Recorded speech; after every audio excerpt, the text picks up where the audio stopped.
बगैर किए तो कुछ होगा नहीं। ये सृष्टि का नियम है, या कर्म प्रधान है, कर्म तो आपको करना पड़ेगा।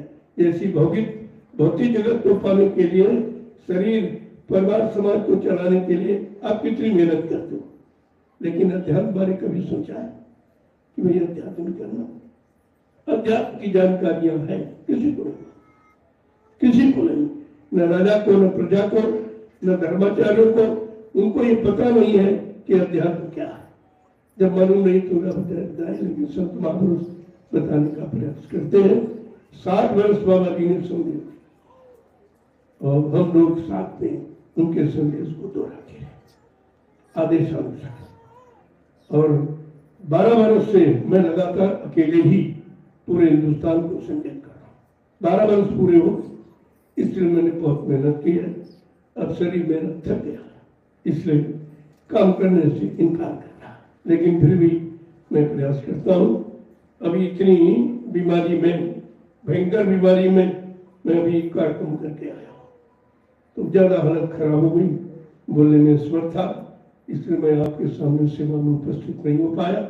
उसके लिए मैं क्षमा प्रार्थी हूँ, लेकिन मैं निरंतर किसी न किसी तरह रूप से आपकी सेवा करता ही होगा।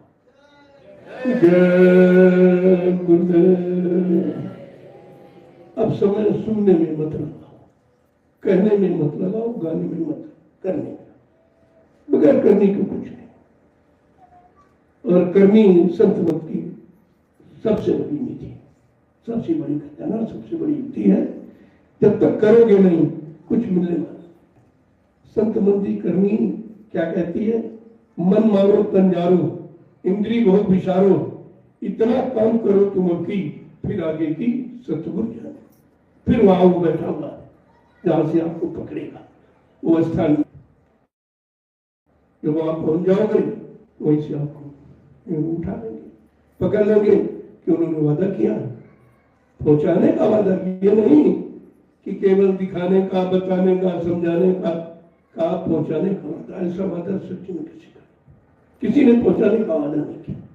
लेकिन समृद्ध दाता देवगु ने अपना परिचय दिया ताकि जीव बेचारा भ्रमित न हो जाए, क्योंकि ये परिचय किसकी किताबों में लिखा नहीं है, न 4 वेद 6 7 18 पुराणों में है, न 19 उपनिषदों में है, न 36 दिशाओं में है, न गीता बाइबल कुरान बाइबल किसी में नहीं है ऐसा अनोखा संदेश। इसलिए उनको कहना पड़ा कि हम आए वही देश से जहां तुम्हारा कम, मैं वहीं से आया हूं।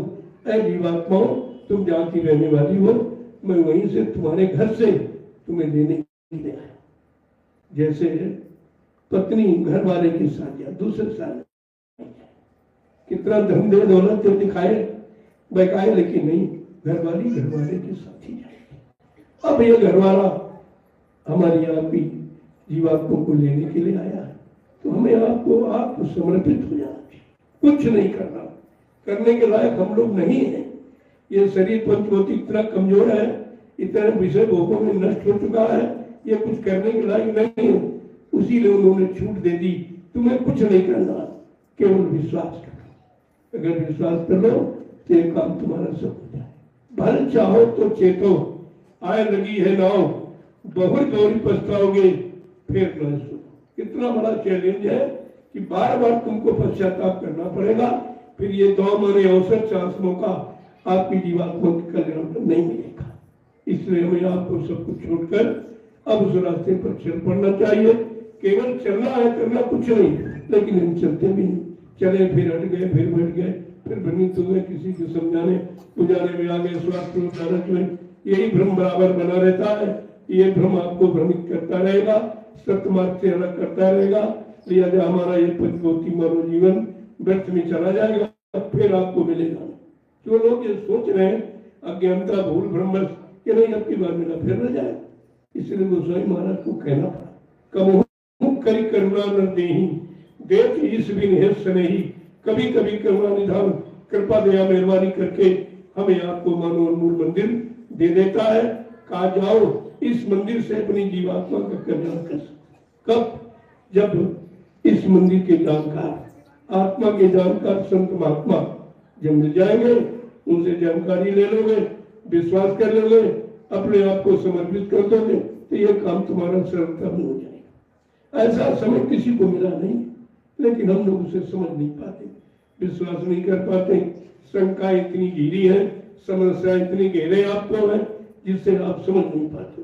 लेकिन बार बार महापुरुष कितना प्रयास करते, इतना प्रयास, इतनी छूट, इतनी माफी किसी ने। जो शक्तियां आई थी काल की तरफ से परिवर्तन के लिए वो भी आई, लेकिन वो यानी आत्मा के कल्याण के लिए नहीं।